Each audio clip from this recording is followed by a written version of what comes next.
Geschichten uit onze Geschichte Nummer 12. Ditmal noch ein klein bisschen mehr von unserem Weihnachten feiern. Und dann von was ein Darbsamt ist, das, was ein Schulten oder ein Schultenbad ist, wo ein Schultenbad anberühmt wird und wo Dinge durchgedonnen werden, als wir da in Mexiko in den 1930er und 1940er Jahren abwassen. In unsere mennonitische Heime in Mexiko wird dort nicht so aus wie da abwassen. Und das ist mir auch von der noch viel wert. Aber unsere Kinder, Großkinder und Urgroßkinder kennen dort hier in Kanada und in der Menschheit in der ganzen westlichen Welt kennt dort meistens nicht mehr anders als dort zu Weihnachten die Geschäfte, die Staatsgassen und die Wohngebiete überall sehr ausgeströmt wurden mit Weihnachtsbäumen und Weihnachtslichter. Und dort die meisten Weihnachtsgeschenke in Strom mit Weihnachtspapier angerollt oder angepackt worden mussten und so weiter. Das ist eigentlich schade, dass wir uns traditionelles Weihnachten feiern so weit verloren haben und uns so sehr nur die Welt ihrem Weihnachten feiern angestellt haben. Wenn das bei uns in Mexiko Neujahr wird, als wir da abwassen, dann wird uns am Neujahrstag nachmittag noch so ein Betet von Weihnachten übergebliebene Nachschwach zugeteilt und damit hielten dann die Geschenke wieder ab. Im Dezembermonat mussten die Kolonisten auch in alle Dörfer die sogenannten Veränderungen in alle Familien ab einem Schuldenbad angenommen oder abgenommen und dann bei dem Diakon angebracht wurden. Das meint, jeder Darbsbürgführer muss an seinem Darb abnehmen, wer wann er in ihrem Darb geboren wird, wer da wann er gestorben wird und wer sich wann er und mit wem befreit hat und so weiter. Und jeder Bürgführer muss das alle selbst in ihre Darbsbücher anschreiben und muss ihrem Diakon das alle Zeit genug zustellen, um dort für die Prediger redmerken zu können, dass sie diese Veränderungen am Neujahrstag in der Kirche verlesen oder bekannt geben können. Und um diese Veränderungen am Darb abzunehmen, wird an dem Schulhaus ein Schultenbad oder ein zu Schulten geholt. Jeder Darbsbewohner wird zu diesem Schultenbad eingeladen, auch der Anwohner, um die Veränderungen an seine Familie anzugeben und an ihrem Darbsbuch anschreiben zu lassen. Und nun fragt sich vielleicht all wer von unseren Kindern oder Großkindern in Kanada, was ist ein Schulten oder ein Schultenbad? Diese Frau hat mich hier in Kanada all manchmal wer von unseren Menschen gefragt und auch von so einen Menschen, die nicht von uns sind und niemals mit einem mennonitischen Darbsamt bekannt geworden sind. Und die Antwort zu dieser Frau ist kort ungefähr so. Ein Schulten oder ein Schultenbad ist dort genannt, wo die Darbsbürger oder alle Darbsbewohner, das heißt alle Männer am Darb, von einem Schultenamt deiner taubgekriegt worden sind, meistens im Darbsschulhaus. Wo die Männer taub kommen, um dort Sachen zu verhandeln, durchzureden, abzunehmen oder bekannt zu geben, wo nur alle Männer oder alle Darbsbewohner wird angehen. Vielleicht fragt nun auch all wer von unseren Kindern oder Großkindern in Kanada, was ist ein Schultenamt? Und die Antwort zu dieser Frau ist ungefähr so. Jeder Darb hat ein Schultenamt, auch ein Darbsamt genannt. Und das Darbsamt oder das Schultenamt ist ungefähr dasselbe, was ein Staatsamt ist in unseren Städten in Kanada. Wir nennen das Staatsamt hier Town Council. Und unser Town Council besteht aus dem Staatsmayor und etliche Councilors. Councilors sind Berater. Da wird das manchmal auch der Staatsrat genannt. Und in dem Sinn, oder in diesem Sinn, ist das auch ein Darbsamt oder das Schultenamt ein Darbsrat. Das Schultenamt oder Darbsamt oder de Darbsrood op eine mennonitische Siedlung in Russland, in Kanada, in Mexiko, in Belize, in Paraguay, in Bolivia und in Argentina bestand von Russland her all immer in einem Darbsschuld, einem Hortschuld, einem Brandschuld und einem Bürgführer, wo auch manchmal Bisetter genannt wird. Diese vier gewählte Männer wären taub das Darbsamt. Aber nu dat die Darbsbüros en de meeste dorpen bij Quacktem ook niet meer eine gemeinsame Weitstab und damit selbstverständlicherweise auch keinen Hort mehr haben, nu brauchen so eine Dorpen nicht mehr einen Hortschuld zu haben. Dann dort wir dem Hortschuld seine Abgabe da noch zu sein, dort das Dorp erstens mal einen Hort hat und dann auch dort Hort dann auch regelmäßig seinen Lohn kriegt. De Hortschuld muss doch sicher merken, dass dem noch von jeder Bürger Hortslohngeld anfordert, wofür Fei uitgejocht hat in einem gegebenen Monat.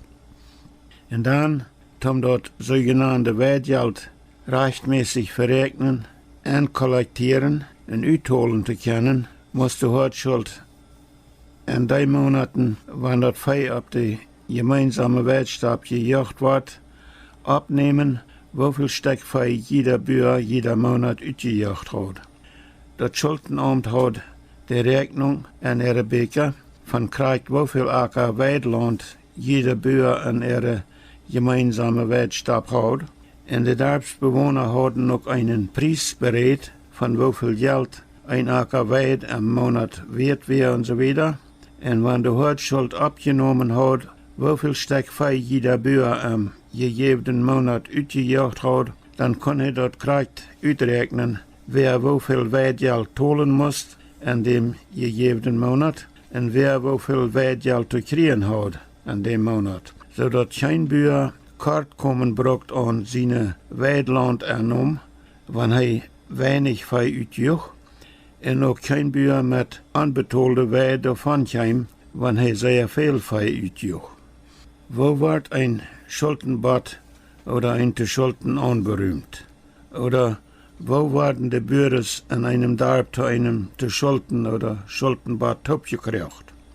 Manchmal passiert das zu einem zu Schulden topkriegen einfach durch eine sogenannte Schuldenansau. Das meint, die Darbsschuld ging entweder selbst nur seinen Nobers an beiden Seiten an und seht an zu ovens Klocksoen so viel, es zu schulden und wieder ansehen. Oder er sieht seine Früh oder ein von seinen Kindern, gehen noch an die beiden Obers an und sei an zu ovens so viel, es zu schulden und wieder ansehen. Und dann wird diese Ansau von einem Nober zum anderen wieder gedreht, so lang, bis das ganze Darb rundgegangen wird. Bei einem Bürger oder Nober diese zu Schulden Ansau von beiden Seiten handkäm, die wissen dann, dass die Ansau dort Darb rundgegangen wird und nicht mehr wieder gedreht worden braucht. Aber meistens schreibt der Darbsschuld, wenn er die Bürger zu einem Schuldenbad abkriegen will, einen Karten sogenannten zu Schuldensadel. In diesem Sadel gebe Kart die Ursache an, wo wer in dort Schuldenbad oder dort zu Schulden geholt worden soll, gebe auch den Glockentiet an, wann das Schuldenbad an dem Abend anfangen soll und so weiter. Und laut damit dann jeder Bürger an, so abends zu dem bestimmten Glockentiet zu Schulden zu kommen, meistens in ihrem Schulhaus. Und wenn dort die Hortschuld war, wenn er die Bürgers anladen wollte, einem Schuldenbad top zu kommen, dann schreibt er den zu Schuldensadel und schickt den von Nober zu Nober am Darb ran. Weit von je nach wer, woran man dort Wort zu Schulden ansau braucht. Wenn ich nu zurückdenke, dann würde mir dort recht erschienen, wenn wir dort eine Ansai nannten und nicht eine Ansau. Dann, wir sagen jedoch wieder ansaien und nicht wieder ansauen. Nicht so?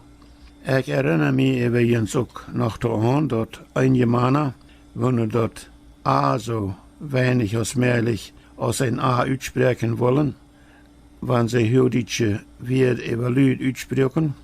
Dat heet, wanneer dat zelfs nog wer heert, dann lassen sie nicht sagen oder klagen, aber sorgen und klagen. Und für so eine Menschen scheint dort vielleicht recht, von Ansehen zu reden. Ich glaube aber doch, dass das plattdeutsche Wort nicht Ansehen ist, aber Ansei. Denn wir würden alle nicht reden von wieder ansehen, aber von wieder anseien.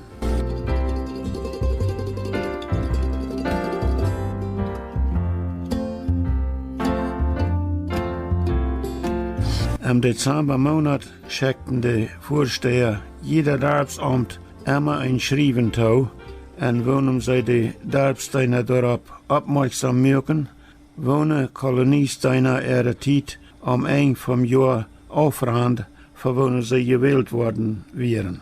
Und damit forderten sie jeder Darbsschuld ab, und ihrem Darb entweder diese Mana nie zu wählen oder andere Mana an ihre Stelle. Und die Vorsteher forderten damit auch, dass jeder Darbschuld, wenn sie in ihrem Darb diese Wahlen durchgeführt haben, an dort schriftlich zuschicken sollen, wie viel Stimmen in ihrem Darb ab wem gefallen wären und so weiter.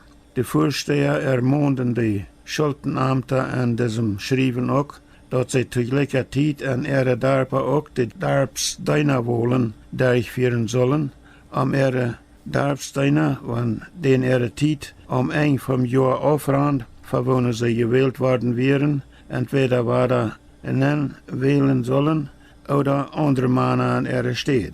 Und dort sei dann das Resultat von allen Wahlen, ich glaube, am oder vor dem 15. Dezember zuschicken sollen und so weiter. Also im Dezembermonat muss auch die Darbsschuld, die Hortschuld, die Brandschuld und die Bürgführer an jeder Darb, das heißt, wenn sie eine Zeit für wonen er gewählt worden wäre, am Ende vom Jahr aufrand, entweder nie gewählt worden oder ein anderer Mann an seine Stelle. Und an jeder Darb sollen alle Darbsbürgers, das heißt, alle Männer am Darb, im Dezembermonat auch persönlich auf einen Schuldenbad ihre Stimmen anbringen oder aufgeben, so eine Koloniesteiner als Vorsteher, Wesenvorsteher, Brandvorsteher, Gemeinderedner und Weichmeister, wenn den ihre Zeit am Ende vom Jahr aufrand, für wonen sie gewählt worden wären, entweder nie zu wählen oder andere Männer an ihrer Stelle. Und wenn diese Wahlen durchgeführt wären, dann wurden die Darbsbürgers oder die Männer am Darb alle topgekriegt, meistens am Schulhaus, dort auf dem Schuldenbad ihre Stimmen für jeder deiner Wahl aufzuleihen. Aber wo wurden diese Wahlen durchgeführt? Wo deed man diese Männer wählen für die verschiedenen Koloniesamter und Darbsamter? Meistens hatten die Bürgers an irgendeinem Darb oder an alle Darber all vorher zueinander viel davon geredet, wer sie dachten gewählt worden soll. Nicht nur für ein Darbsamt, aber auch für ein Koloniesamt, sodass ab einem zu Schulden meistens auch leicht und schwind klar wird, wer auf wem seine Stimme auflädt für diese verschiedenen Ämter. Manchmal bereden die Darbsbürgers sich an einige Darber vielleicht sehr, auf wem sie ihre Stimmen aufleihen wollen oder von wem sie haben wollen, dass die Kolonie noch länger dienen soll und so weiter. Dann ich erinnere mich daran, dass aus uns Vater, ich glaube, dass wir im Herbst 1942 aus dem 10. Jahr als Vorsteherdienst zum Ende kommen soll, der ich dort Vorsteher schrieben bekannt gegeben hat, dass er wünscht, von seinem Dienst losgelassen zu werden. Und dann aus den Stammsadels von all den Darber in Hand kämen und ein paar Darbschulds einfach bloß schreiben oder geschrieben haben, der Alte bleibt oder der alte Vorsteher bleibt. Dann hörte ich Vater und den anderen Vorsteher, Cornelius J. Martens, ungefähr so davon reden. wo soll wir weiten, wieviel Bürgers ob den oulen Vorsteher ihre Stimmen aufgelegt haben, wenn der Sadel bloß sagt, der Ola blüfft. Wo ans Vater und Onkel Cornelius J. Martens eng mit dieser Sache fertig geworden sind, das weiß ich nicht. Ich habe an, als ich an unsere sogenannte Sommerstube zu ovens saut und der andere Stube bloß davon reden gehört, dass sie dort schwor fangen, die Stimmen abzuteilen, von wo viel Kolonisten für wem gestimmt haben, wenn die Derbschuld bloß geschrieben hat, der Alte bleibt. Aber wenn ich dort recht vernommen habe, dann teilten diese beiden Vorsteher in so einem Fall so viel Stimmen, als an dem Darb Bürgers wären, dann sie hatten ja eine genaue Rechnung davon an ihre Beker, von wo viel Bürgers an jeder Darb wären. Und nun noch ein klein bisschen davon, von wo haben die mennonitischen Kolonisten ihr Modell von ihrem Darbsamt oder auch von ihren Kolonisamten hergenommen. Das Modell oder die Form von dem mennonitischen Darbsamt und auch ihr Vorsteheramt haben die Mennoniten in Russland entwickelt. Aber in Russland nannten die Mennoniten das Kolonisamt übrigens nicht ein Vorsteheramt, aber ein Eberschuldamt. Die Eberschuld wäre die Eberschuld über alle Darbsschuldenamter ab ihrer Kolonie. Und warum wäre das so? Warum wäre diese Einrichtung so gemerkt worden, dass jeder Darb ein Darbsamt haben muss, mit einem Darbsschuld, Hortschuld, Brandschuld, ein Bürgführer oder Beisetter, in jeder Kolonie einen Eberschuld, Bürgführer, ein Beisetter oder Helper.